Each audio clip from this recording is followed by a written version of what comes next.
반갑습니다. 유태인 목사입니다. 오늘은 요한계시록 17장을 통해 큰 음녀가 받는 심판에 대해서 함께 살펴보겠습니다. 먼저 본문을 살펴보기 전에 큰 음녀는 누구인가, 그리고 큰 음녀가 받는 심판은 언제 일어나는 사건인가, 이것을 간단하게 정리하고 본문을 살펴보려고 하는데요. 먼저 이 큰 음녀는 누구인가 라고 했을 때, 이 큰 음녀는 거짓 선지자들의 대장으로서 요한계시록 13장에 나오는 짐승, 곧 적그리스도를 돕는 또 다른 짐승을 말하는 것입니다. 그러니까 용이 있고 짐승이 있으며 또 다른 짐승이 나오는데, 용은 사탄, 짐승은 적그리스도, 그리고 또 다른 짐승은 거짓 선지자입니다. 그래서 이 음녀는 거짓 선지자들의 대장이에요. 그럼 구체적으로 거짓 선지자의 대장 노릇을 하는 음녀는 누구냐라고 했을 때, 한 종교로 본다면 로마 카톨릭이 거짓 선지자들의 대장 역할을 감당할 것이고, 좀 더 스펙트럼을 좁혀서 말씀을 드린다면 로마 카톨릭 예수회가 그 거짓 선지자들의 대장 역할을 감당할 것입니다. 그리고 단수로 본다면 로마 카톨릭의 교황이 음녀라 할 수 있어요. 그러니까 13장에 나오는 또 다른 짐승은 음녀라기보단 거짓 선지자들의 집합체라고 할 수 있고, 그 집합체의 우두머리 격이 음녀라 할 수 있습니다. 어쨌든 왜 로마 카톨릭인가에 대해서는 조금 이따가 설명을 드리는 것으로 하고, 그럼 이 큰 음녀가 언제 심판을 받느냐라고 한다면, 제가 전에 요한계시록 9장을 강의할 때 말씀을 드린 적이 있습니다. 요한계시록 9장에 보면 독수리가 화가 있으리라 그렇게 말한 장면이 나오거든요. 총 3번의 화가 있을 것이다, 그런 말씀인데, 나팔 재앙 중에 5번째 나팔이 황충 같은 것이 나와서 사람들을 괴롭히는데, 이것이 첫 번째 화이고, 그 다음 6번째 나팔에 수가 2만만이 되는 큰 마병대가 준비되는데, 이들이 사람 3분의 1을 죽이기로 작정된 화입니다. 이것이 두 번째 화이고, 그리고 마지막 7번째 나팔을 보니까 성도들은 휴거하게 되고 불신자들은 이 땅에 남아서 7 대접 재앙을 받는데, 이것이 마지막 화라고 설명을 드렸습니다. 그러니까 이 모든 화 3개가 모두 불신자들에게만 관련된 화라고 말씀을 드렸어요. 그런데 그 중에 이 6번째 나팔이 바로 음녀가 받는 심판과 관련되어 있다고 말씀을 드렸습니다. 제가 주장하는 바가 맞다면 음녀가 받는 심판은 6번째 나팔을 불고 난 이후에 있을 심판입니다. 그것도 하나님께서 직접 어떤 손을 쓰신 심판이 아니라 적그리스도와 적그리스도가 속한 악한 정치적 단체로부터 버림을 받게 되고, 그들의 손에 의해서 직접 심판을 받습니다.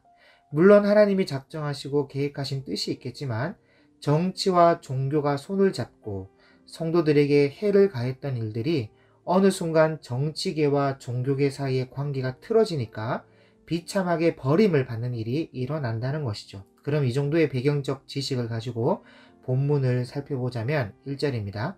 또 7 대접을 가진 7 천사 중 하나가 와서 내게 말하여 이르되, 이리로 오라, 많은 무리에 앉은 큰 음녀가 받을 심판을 내게 보이리라. 자, 여기 이리로 오라 라는 말은 사도 요한 보고 하는 말인데, 자꾸 어떤 사람들이 성도들 보고 하늘로 올라오라는 휴거다, 그런 식으로 보는 사람들이 있더라고요. 여러분, 아닙니다. 사도 요한 보고 하는 말이에요. 그리고 여기 중요한 것이 많은 물 위에 앉았다 라는 말씀인데, 이 표현이 아주 중요한 뜻을 가지고 있어요. 어쩌면 이것을 아는 것이 오늘 음녀를 풀어내는 키워드가 될 것입니다. 그래서 많은 물 위에 앉았다고 하는데, 여기 물이 뭘까요? 물. 아마 그냥 봐서는 잘 모를 거라 생각이 드는데, 여러분 15절에 보면 이 물에 대해서 성경이 해석을 해주고 있어요. 15절을 볼까요? 또 천사가 내게 말하되, 네가 본 바 음녀가 앉아있는 물은 백성과 무리와 열국과 방언들이니라. 그러니까 물이 뭐라고요? 백성과 무리와 열국과 방언들. 그러니까 어떤 한 곳에 백성과 무리가 모여 있는데, 그 모인 사람들의 국적이 각각의 열국이고 언어도 각각의 언어를 사용하는 사람들이 한 곳에 모여 있다는 그런 말입니다. 그래서 이 물은 혼잡하고 혼합된 물인데, 다시 해석을 드리자면 큰 성 바벨론이라는 적그리스도가 둥지를 틀고 있는 나라에 거기 모인 사람들이 여러 국적의 사람들이고 언어도 각각의 언어를 쓰는 사람들이 모여 있다는 그런 말입니다. 그리고 중요한 것은 그 위에 음녀가 앉아 있다는 거예요. 여러분 한번 생각해 보세요. 지금도 어떤 한 나라에 여러 수많은 나라에서 이민을 떠나오고 그 나라에 사는 것을 사람들이 꿈으로 여기는 나라가 있지 않습니까? 그게 어디입니까? 네, 미국이죠. 세계의 나라들 중에서 가장 많은 민족과 가장 많은 언어와 가장 많은 문화가 싱크리티즘, 혼합된 나라가 있는데 그게 바로 미국밖에 없어요. 여러분 사도 요한 당시에는 그게 로마였거든요. 로마. 온 세상 언어와 민족들과 문화가 혼합된 곳. 그래서 모든 길은 로마로 통한다라고 말할 정도로 큰 땅과 큰 제국을 이뤘던 나라 로마였는데 지금은 미국으로 몰리고 있습니다. 많은 백성과 무리와 열국의 방언들이 다 뭉쳐 있고 또 돈과 힘과 권력도 가장 강력한 곳, 세상에서 가장 많이 집결된 곳, 그곳이 바로 미국이고, 그리고 이런 돈과 권력과 무리와 열국의 방언들이 몰리는 곳은 항상 뭐가 있냐? 하나님의 은혜가 있는 것이 아니라 항상 마귀의 권세가 힘을 발휘합니다. 그런 것을 볼 수 있어야 돼요. 여러분 역사적으로 바벨론이 제국을 이뤘을 때 그 나라가 복을 받아서 큰 제국이 된 것이 아니라 온갖 이교도 종교가 판을 치는 초소가 되었고, 또 로마가 큰 제국을 이뤘을 때도 복을 받아 제국을 이룬 것이 아니라 온갖 더러운 행위와 문화와 악한 것들의 온상지였단 말이에요. 세상 권세를 가지고 있는 마귀가 제국을 이루도록 만들었단 말이죠. 그렇다면 오늘날 미국이라는 나라도 청교도의 정신으로 복을 받아 지금의 강력한 나라가 된 것으로 볼 수 있냐는 겁니다. 아니에요. 물론 처음에는 청교도 정신으로 복을 받은 나라가 된 것은 있지요. 그건 저도 인정하지만 지금의 강력한 권력과 돈과 힘이 집중된 나라가 된 것은 청교도 정신을 지키고 있어서 복을 받았다, 그렇게 볼 수는 없다는 거예요. 왜냐하면 이미 청교도 정신은 사라진 지가 오래되었고, 시작은 청교도 정신이지만 중간에 변질되고 타락하고 마귀의 종로를 타는 그런 나라가 된 지가 오래입니다. 자유의 여신상이라고 하면서 세미라미스상, 여신상을 세워놓은 그런 나라로 변질된 지가 오래됐다고요. 그래서 미국이야말로 마지막 바벨론이다. 첫 번째 바벨론은 옛날 이라크 땅의 바벨론이 첫 번째이고, 두 번째 바벨론은 로마였다면 이제 마지막 바벨론은 미국이 될 것입니다. 다시 1절을 보시면, 또 7 대접을 가진 7 천사 중 하나가 와서 내게 말하여 이르되 이리로 오라, 많은 무리에 앉은 큰 음녀가 받을 심판을 네게 보이리라. 여러분 왜 큰 음녀라는 단어로 표현하고 있느냐?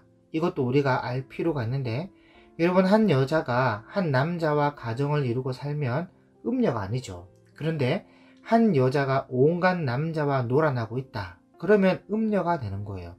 여러분 사도 요한이 있던 당시 로마는요, 로마가 점령한 나라를 포함해서 어느 나라든 간에 위대한 큰 신이 있다고 하면 로마 원론에서 회의를 합니다. 그 내용이 뭐냐면 그 신을 우리가 모실 것인가 말 것인가, 그런 회의를 하고 원론에서 그 신이 꽤 유명하고 능력이 있어 보인다, 그렇게 결론이 나면 공식적으로 공포를 하는데 로마의 한 신으로 모시겠다, 그렇게 공포를 해요. 그래서 나중에 보니까 로마 자체가 세상 모든 잡신을 모시는 나라가 되었습니다. 그래서 그 당시 로마 신에 판테온이라는 신전이 있었는데, 이 판테온이라는 말을 번역하면 모든 신들의 전이다, 그런 뜻이거든요. 그래서 모든 신을 갖다 놓고 한 번의 제사를 지내고 그랬는데, 여러분 그 정도로 타락하고 혼잡한 나라가 그 당시 로마였습니다. 그런데 그때 로마는 힘과 권력과 돈과 부함이 극에 달했던 나라였거든요. 그러다가 로마가 4세기 초에 콘스탄티누스 대제로 인해 기독교를 국교로 인정하고 난 뒤 로마 시민들이 하나님을 유일신으로 인정하고 이 판테온 같은 신전을 없앴느냐? 그렇지 않았습니다. 판테온 같은 신전을 없앤 것이 아니라 그저 판테온에 있는 모든 신들 중에 가장 강한 신으로 그렇게 인정하는 쪽으로 그 개념이 정리된 것 뿐이에요. 물론 참 믿음을 가진 시민들은 유일신으로 인정하고 믿었지만 대부분의 사람들은 기독교를 국교로 한다고 해서 지금까지 믿어왔고 제사 지내왔던 그 습관과 사상들을 버린 게 아닙니다. 사라지지 않았어요. 그러다가 431년 에베소 공회에서 성모 마리아를 신의 어머니로 인정하고부터 그때부터 로마 가톨릭으로 변질되어 가는데, 그때도 로마 원로원에서 회의를 거쳐 공포하기를 로마 가톨릭은 모든 종교 위의 수장이다, 그렇게 공포합니다. 그러니까 판테온의 개념이 여기 다 들어가 있는 것이죠. 그래서 모든 종교의 수장이니까 교황, 법황이 있는 거예요. 그래서 로마 가톨릭의 전신이 바로 판테온이고, 불교도 가톨릭이 거느리고 이슬람도 가톨릭이 거느리고 어떤 잡신, 잡종교도 모두 가톨릭이 거느린다. 판테온에 있는 모든 신들은 다 가톨릭이 거느린다 해서 교황 또는 법황이 있으며, 교황이 만든 법 아래 모든 종교가 질서 있게 제자리에 있다 하는 것이 바로 로마 가톨릭입니다. 그러니까 로마 가톨릭이야말로 모든 종교의 혼합체이고 그 혼합체의 수장이라는 것이죠. 여러분, 교황이 쓰고 있는 모자를 보면 물고기 대가리 같은 모자가 있어요. 어두모라고. 사진을 보면 이것인데 마치 물고기가 입을 쩍 벌리고 있는 것 같은 모양이죠. 여러분, 이 모자가 어디에서 시작된 거냐면 구약 성경의 다곤신, 블레셋의 신인데 다곤신의 모습을 보면 이런 물고기 모양의 신이에요. 그래서 당시의 다곤신의 제사장들은 모두 어두모를 썼는데 그게 마음에 들었던지 그대로 가져와서 카톨릭이 사용하고 있고, 또 로사리오라고 묵주에다가 십자가만 끼워놓고 묵주를 굴리며 기도하는 로사리오도 원래는 불교 겁니다. 불교. 그걸 또 가져와서 마리아송이라는 기도를 세는 데 사용하고, 그리고 교황 제도 자체는 로마 체제에서 가져왔고, 추기경 제도도 성경에 없는 건데 다른 이교도에서 가져왔고, 수녀 제도도 이것도 아르테미스 신전이나 다이아나 신전이나 아프로디테 신전이나 키벨레 신전이나 이런 여신전에서 가져온 제도입니다. 그러니까 여신을 위해서 바쳐진 신의 여자들, 거룩한 창녀 같은 제사장들이 많이 있었는데 그것을 도입해서 처녀가 수녀가 되게 한 겁니다. 이 가톨릭이 전부 다 이방 종교에서 가져온 제도예요. 그래서 로마 가톨릭은 전혀 기독교와 상관도 없고 만국 종교 혼합주의 종교라는 것이죠. 여러분, 현재 WCC라고 세계교회협의회라는 협의체가 있는데 이 WCC를 소개하기로는 전 세계 교회의 일치를 지향하는 에큐메니컬 운동의 협의체이고 초교파 기독교 단체라고 소개하고 있는데요. 말만 좋아 보이지 쉽게 말해 혼합 종교를 지향하고 있습니다. 그래서 사실 WCC는 만국 종교를 하나로 모은 범신론적인 단체이고 다원론적 구원을 주장하고 있는 단체입니다. 제가 강의 때 여러 번 말씀을 드린 적이 있는데 다원론적 구원이 뭐냐? 구원을 산 정상에 오르는 것으로 비유했을 때 산 정상에 올라가는 방법과 그 길은 여러 가지 길과 여러 가지 방법이 있다는 거예요. 그래서 정상으로 가는 기독교의 길이 있고 불교의 길이 있으며 이슬람의 길이 있고 힌두교의 길이 있다. 그리고 다른 이방 종교의 길도 다 있다 하면서 뭐로 가나 산 정상에 오르기만 하면 되지 않느냐. 그러니 세계 모든 종교가 힘을 합치고 화합을 하자. 서로 경쟁하고 비난할 이유가 전혀 없다. 어차피 모든 종교는 길만 다를 뿐이지 같은 구원에 이르는 것이니까 일치 운동에 동참하자. 이렇게 하는 것이 WCC입니다. 그런데 진리는 그렇지가 않거든요. 저거들이야 산 정상이야 같은 정상일지 몰라도 우리와는 다른 산입니다. 우리는 오직 한 길밖에 없는 유일한 산이 따로 있고 저들은 지옥으로 가는 수많은 길을 가진 다른 산이죠. 그런데 이 WCC는 그렇지가 않다는 거예요. 그러니 종교 화합을 이루자 하면서 일치 운동에 제일 앞장서고 있는 종교가 바로 로마 가톨릭입니다. 그 수장 역을 교황이 하고 있어요. 그래서 지금 WCC에 가입한다는 것은 전부 로마 가톨릭 교황의 그늘 아래로 모인다는 겁니다. 그래서 큰 음녀는 로마 가톨릭이고 교황이다. 여러분 아까 로마 가톨릭의 예수회도 제가 언급을 했는데 이 예수회까지는 제가 말씀드리기가 어렵습니다. 그러니 이것은 여러분들이 따로 조사해 보시기를 바랍니다. 중요해요. 어쨌든 또 다른 짐승이라고 표현된 거짓 선지자들의 종교 집합체가 정치와 결탁하여서 성도들을 괴롭히고 박해하는데 이 거짓 선지자들의 수장이 큰 음녀이고 이 큰 음녀가 적그리스도를 위한다 하면서 적그리스도라는 짐승 위에 타고 온갖 교만과 사치를 부리는데 2절입니다. 땅의 임금들도 그와 더불어 음행하였고 땅에 사는 자들도 그 음행의 포도주에 취하였다 하고, 자 여기에 땅의 임금들이 나오는데 이 땅의 임금들이 누구냐? 바로 세계 여러 나라의 정치적 수장들, 대통령 같은 사람들을 말하는 것이고, 더불어 음행하였다, 음행의 포도주에 취했다 하는 것은 거짓 선지자들이 보이는 기적과 표적에 매료되어서 적 그리스도를 찬양하고 적 그리스도를 위해 만든 말하는 우상을 경배하는 행위를 말하는 거예요. 그래서 천사가 3절에 가서 사도 요한을 데리고 광야로 가는데, 여러분 왜 광야로 가냐? 요한계시록 12장에 보면 여자로 표현된 영적 이스라엘이 광야로 도망을 갔는데 용이 이 여자를 삼키기 위해서 광야로 쫓아가는 장면이 나오잖아요. 그 말씀과 유비를 이뤄서 지금 광야로 데리고 간 겁니다. 그래서 3절에 곧 성령으로 나를 데리고 광야로 가니라. 내가 보니 여자가 붉은 빛 짐승을 탔는데, 자 여기 이 여자는 영적 이스라엘이 아니라 큰 음녀를 두고 하는 말입니다. 어쨌든 이 음녀가 붉은 빛 짐승을 탔는데 그 짐승의 몸에 하나님을 모독하는 이름들이 가득하고 7머리와 10뿔이 있으며, 자 여러분 여기 붉은 빛 짐승은 적그리스도인데, 여러분 적그리스도라고 할 때 여기 붉은 빛 짐승으로 표현되었다고 해서 적그리스도의 적자가 붉을 적이 아닙니다. 대적하다 할 때 적이에요.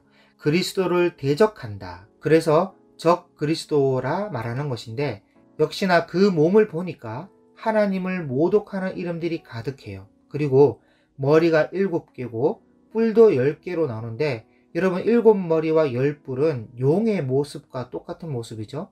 대개 뿔은 권세와 능력을 말하고 7머리는 완전한 지혜를 말하는데, 뿔이 10개니까 엄청난 능력과 권세와 권능을 가지고 있다는 뜻이고, 7머리는 지혜도 엄청 뛰어나다라는 거예요. 이것이 적그리스도인데 이 적그리스도 등에 큰 음녀가 타고 있다는 겁니다. 그래서 그 모습을 보니까 4절에 그 여자는 자줏빛과 붉은빛 옷을 입고 금과 보석과 진주로 꾸미고 손에 금잔을 가졌는데 가증한 물건과 그의 음행에 더러운 것들이 가득하더라.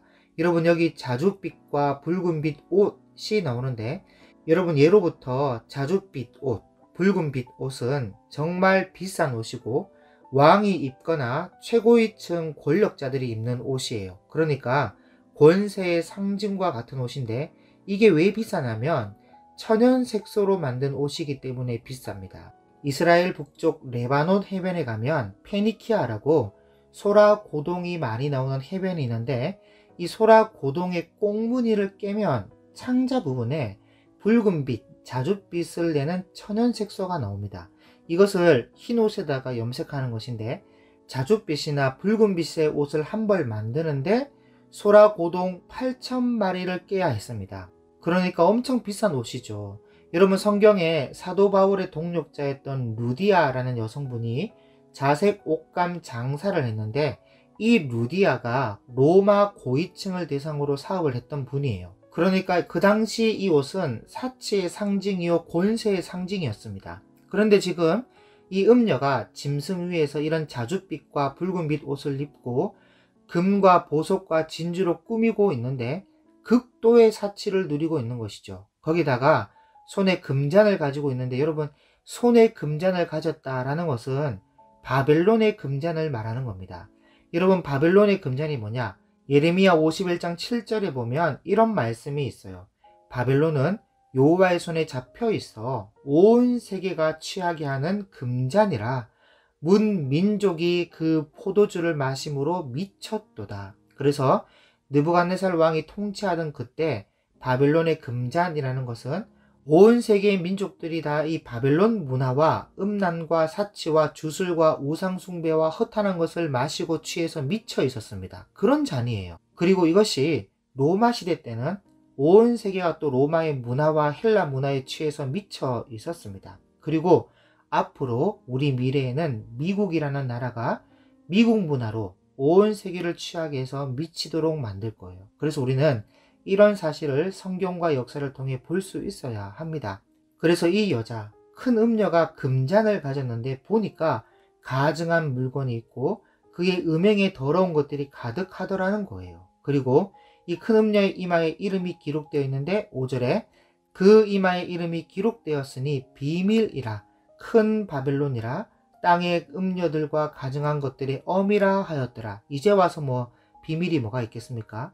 오늘날 돌아가는 세계 정치 문화와 국제 정황을 보면 그 이름이 미국 외에는 다른 것을 말할 수가 없습니다. 6절 또 내가 보매 이 여자가 큰 음녀죠. 이 여자가 성도들의 피와 예수의 증인들의 피에 취한지라. 여러분 얼마나 많은 성도들을 죽였으면 이런 표현을 쓰고 있겠습니까? 여러분 이러니까 순교자의 수가 다 차는 거예요.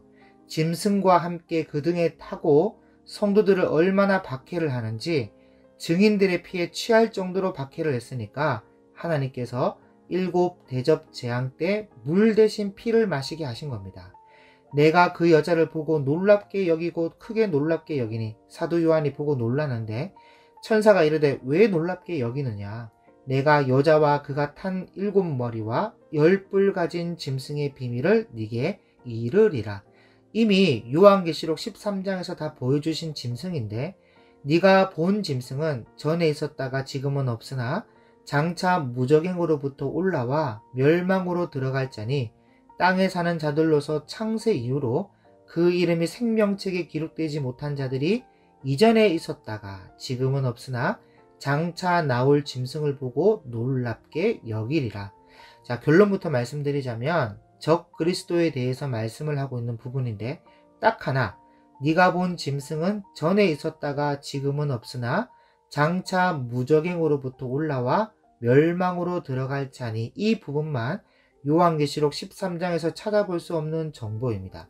일단 요한계시록 13장 1절에서 3절을 한번 보시면 내가 보니 바다에서 한 짐승이 나오는데 뿔이 10이요 머리가 7이라. 그 뿔에는 10 왕관이 있고 그 머리들에는 신성 모독하는 이름들이 있더라. 자, 여기 머리 7, 뿔 10 똑같죠? 내가 본 짐승은 표범과 비슷하고 그 발은 곰의 발 같고 그 입은 사자의 입 같은데 용이 자기의 능력과 보좌와 큰 권세를 그에게 주었더라. 그의 머리 하나가 상하여 죽게 된 것 같더니 그 죽게 되었던 상처가 나음에 온 땅이 놀랍게 여겨 짐승을 따르고, 자, 이렇게 말씀하고 있는데 오늘 본문 17장에서 여자가 타고 있는 짐승하고 똑같은 짐승이죠. 그런데 17장 9절에서 12절까지 말씀을 읽어보면 요한계시록 13장에서 알 수 없었던 적 그리스도에 대한 정보가 기록되어 있습니다. 9절을 볼까요? 지혜에 있는 뜻이 여기 있으니 그 7머리는 여자가 앉은 7산이요 또 7왕이라. 5은 망하였고 하나는 있고 다른 하나는 아직 이르지 아니하였으나 이르면 반드시 잠시 동안 머무르리라. 전에 있었다가 지금 없어진 짐승은 8째 왕이니 7 중에 속한 자라. 그가 멸망으로 들어가리라. 자, 그러니까 이 말은요, 적 그리스도가 어떤 과정을 통해 어떤 과정 속에서 오게 되는가, 그런 부분을 알려주고 있는 말씀인데 8절에도 뭐 전에 있었다가 지금은 없고 장차 무적행으로부터 올라온다 그렇게 말씀하니까 이게 뭐냐 그런 생각이 든단 말이죠. 참 어려운 부분인데 제가 요한계시록을 시작할 때 성경과 역사로 보는 요한계시록이라고 말씀을 드렸죠. 그 이유가 이런 구절 때문에 역사를 통해서 이해를 해야 한다는 겁니다. 먼저 9절에 지혜에 있는 뜻이 여기 있으니 이 말은 알 사람은 안다 라는 말인데 무엇을 아느냐? 그 일곱 머리는 여자가 앉은 일곱 산이요 할 때 이 일곱 산이 의미하는 바를 안다는 거예요. 그러니까 사도 요한 당시에 로마라는 나라는 일곱 언덕 위에 세워진 도시였는데 그 도시는 팔라티노, 카피톨리노, 아벤티노, 첼리오, 에스퀼리노, 비미날레, 퀴리날레라는 7개의 작은 언덕에서 로마가 시작하였습니다. 이것은 역사니까 인터넷에서 찾아봐도 금방 나와요. 그러니까 이 구절의 여자, 이 음녀가 7산 위에 앉아 있다는 것은 그 당시 7산이라는 로마 제국 위에 음녀가 종교들의 수장으로서 정치와 결탁하여 온 로마 시내를 쥐락펴락하는 위치에 있었단 말입니다. 그게 로마 가톨릭인데, 그래서 이것처럼 앞으로 미래에 적그리스도가 왔을 때 적그리스도와 적그리스도의 나라와 적그리스도에게 복종하여 함께하는 세계 모든 왕들과 함께 이 음녀가 결탁하여서 온 세상의 혼합 종교의 수장 역할을 감당하며 그 위에서 온 세상을 쥐락펴락할 것이다 라는 그런 말씀입니다. 이것을 사도 요한 당시에 지혜에 있는 사람이라면 야, 이거 로마를 말하는 것이구나 단번에 알 수 있었던 것처럼 오늘 우리도 충분히 알 수 있다는 거예요. 그래서 구절을 다시 보면 지혜에 있는 뜻이 여기 있으니 그 7머리는 여자가 앉은 7산이요 또 7왕이라. 자, 여기 7산이요 또 7왕이라 이렇게 말씀하고 있는데, 이 말은 7산이 로마 제국인 것처럼 7왕도 제국의 형태를 띤 나라들의 왕이다, 그런 말이에요. 그런데 10절에 5은 망하였고 하나는 있고. 자, 그럼 망한 5은 누구냐? 성경과 관련되어 제국의 형태를 띤 왕들이 있는데 그게 누구냐 하면, 첫째는 고대 강국이었던 애굽의 왕이고, 둘째는 아수르의 왕이며, 셋째는 바벨론의 왕이고, 넷째는 페르시아의 왕이며, 다섯째는 헬라의 왕입니다. 그리고 지금 하나는 있고 라고 하죠. 그러면 지금 하나 있는 게 뭘까요? 네, 로마 제국이죠. 그래서 5은 망하였고 지금 하나는 있는데, 계속 10절을 보면 다른 하나는 아직 이르지 아니하였으나 이르면 반드시 잠시 동안 머무르리라. 아직 이르지 않은 한 왕, 한 제국이 더 있다는 거예요. 그게 앞으로 우리 미래에 일어날 제국인데, 미국을 중심으로 한 연합국의 집합체, 좀 더 정확하게 말하면 미 중심의 세계의 단일 정부라는 강력한 제국이 세워지게 될 것이고, 그들의 왕이 바로 적그리스도가 될 것입니다. 그리고 이르면 반드시 잠시 동안 머무르게 되는데, 이것이 적그리스도에게 허락된 3년 6개월의 기간이에요. 11절입니다. 여러분이 11절부터는 좀 더 좁혀서 보는 적그리스도에게 집중된 정보인데요. 전에 있었다가 지금 없어진 짐승은 8째 왕이니 7 중에 속한 자라. 그가 멸망으로 들어가리라. 자, 이 말씀이 참 어려운 이야기인데, 먼저 제가 책을 하나 추천을 하자면 아도 퀘슬러가 쓴 13번째 지파라는 책을 꼭 사서 한번 읽어보시기를 바랍니다. 에스라 하우스 출판부에서 번역한 책인데, 정말 이 책은 유대인에 대한 올바른 이해와 숨겨진 역사의 그늘을 바르게 알 수 있는 진짜 지표와 같은 책이에요. 정말 강력 추천합니다. 여러분, 제가 이 책을 이렇게 추천하는 이유가 뭐냐면, 카자르 민족이라고 비잔틴 제국과 이슬람권 중간에 코카사스 산맥 북쪽으로 큰 나라를 이루고 있던 카자르 민족이 있었는데, 이 민족이 갑자기 사라지게 되고 유럽으로 넘어가서 종교를 유대교로 개종을 합니다.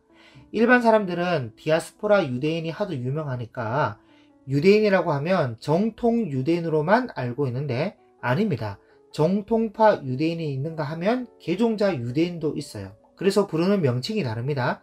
정통파 유대인은 세파라딤 유대인이라고 하고, 개종자 유대인은 아슈케나지 유대인이라고 하는데, 지금 오늘날 전 세계의 금융과 경제와 정치와 온갖 국제기관들과 나라들, 특히 이스라엘과 미국과 영국과 캐나다와 호주와 또 무기사업가, 언론방송가, 문화사업가, 하여튼 등등등 모든 분야를 다 쥐고 있는 최상위층은 전부 유대인들인데, 이들은 정통파 유대인들이 아니라 개종자 유대인들이고 그 뿌리가 카자르 민족이라는 거예요.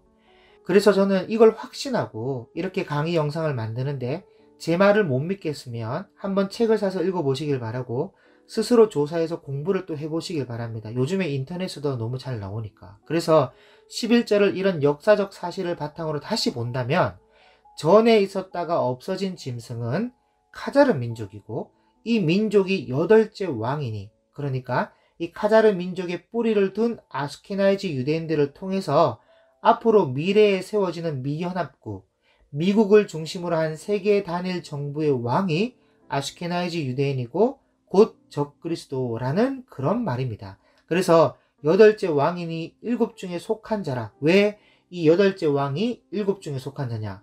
여러분, 일단 7이 애굽, 아수르, 바벨론, 페르시아, 헬라, 로마, 그리고 미래의 미연합 세계 단일 정부까지 이렇게 해서 7이 되는데 왜 8째 왕이 7 중에 속한 자냐? 바로 카자르 민족이 6 왕이 지나간 시대에, 그러니까 애굽, 아수르, 바벨론, 페르시아, 헬라, 로마의 역사 속에 이 카자르 민족이 나라를 이루고 살고 있었기 때문이고, 앞으로 미래에 오는 7번째의 왕인 미연합 세계 단일 정부의 왕이 바로 카자르 민족의 뿌리를 둔 아스케나지 유대인이기 때문입니다. 그래서 옛날 카자르 민족이 나라를 이루고 있었던 것을 왕으로 한 번 더 플러스해서 8째 왕이 되는 것이고 7 중에 속한 자다, 그렇게 말씀하고 있는 거예요. 그래서 결국 7번째 왕은 미국을 중심으로 이루어진 세계 단일 정부의 왕이고 이 왕은 카자르인 아슈케나이지 유대인이다,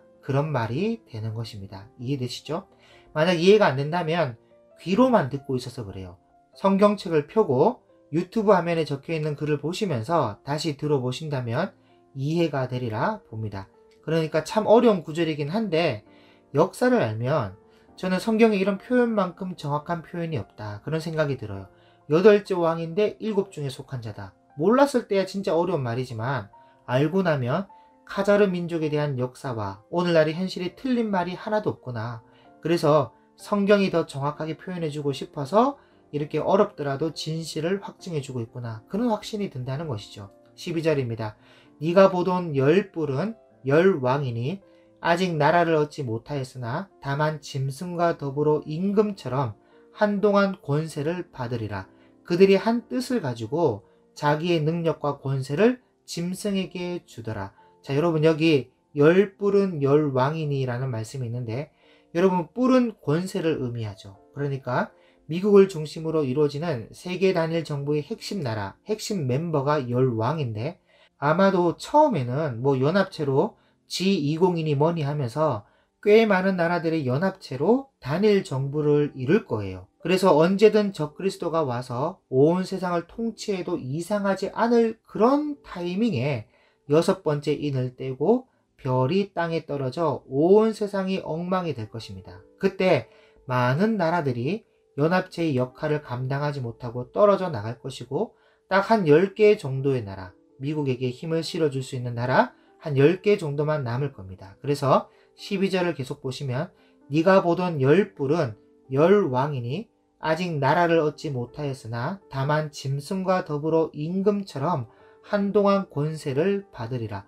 왜 나라를 얻지 못했냐? 완벽하다 싶었던 세계가 별이 떨어짐으로 엉망이 되었으니까 다시 원상 복구시키는 기간이 필요하거든요. 그 기간을 저는 3년 6개월, 두 증인이 와서 마지막으로 회개하도록 하는 기간 동안 적 그리스도는 모든 시스템을 별이 떨어지기 전에 세상으로 되돌리고 있고, 열왕은 계속 권세를 유지하면서 정치적으로 세상을 통치하고 있는 것이죠. 별이 떨어지기 전에야 20왕이든 30왕이든 고위층에 얼마나 많은 수장들이 있는지는 모르겠지만 별이 떨어지고 난 뒤에는 권세를 받아서 짐승과 더불어 임금처럼 한동안 정치하는 수장은 10명입니다. 그러다가 원상 복구가 되고 두 증인이 적그리스도에게 죽임을 당하고 난 뒤에 13절, 그들이 한 뜻을 가지고 자기의 능력과 권세를 짐승에게 주더라. 모든 고난과 권세를 다 적그리스도에게 넘깁니다. 그래서 이때의 나라, 미국을 중심으로 유지되는 이때의 세계 단일 정부가 마지막 바벨론입니다. 물론 미국을 중심으로 연합한 세계 단일 정부는 별이 떨어지기 전에 이미 존재하지만 별이 떨어짐으로 모든 것이 엉망이 되거든요. 그래서 다시 원상복구시킨 나라에서 적그리스도가 활동하는데 허락된 기간은 3년 6개월이고 그 기간 동안 성도들을 박해하며 역사가 진행됩니다. 그때 3년 6개월 안에 7나팔을 가진 천사들이 나팔을 하나씩 불게 되고 마지막 나팔과 함께 성도들이 휴거합니다. 그런 다음 이 땅에 남아있는 불신자들에게 진노의 7대접 재앙을 내리고 난 뒤에 예수님께서 예리한 낯을 들고 천사들과 함께 강림하시는데 그때 우리가 볼 때는 일방적인 도륙이지만 저들의 입장에서는 진짜 마지막이니까 발악을 합니다. 14절 그들이 어린 양과 더불어 싸우려니와 어린 양은 만주의 주시오 만왕의 왕이시므로 그들을 이기실 터이요 또 그와 함께 있는 자들 곧 부르심을 받고 택하심을 받은 진실한 자들도 이기리로다. 자, 여러분 우리는 어차피 윤회, 환생 그런 것 없이 죽어서도 영원히 살아야 하기 때문에 지금 현재 박해와 고난과 아픔이 있고 우리 인생이 고달프고 힘들다 느껴도 괜찮습니다. 왜냐하면 결국에는 승리할 것이기 때문이죠. 여러분 우리는 하나님이 예배하신 새하늘과 새 땅 아래 새 예루살렘에서 영원히 살 것이고 저들은 불과 유황이 있는 곳에서 죽지도 못하고 밤낮으로 고통을 당하게 될 것입니다. 그렇기 때문에 지금의 고난은 잠깐이에요.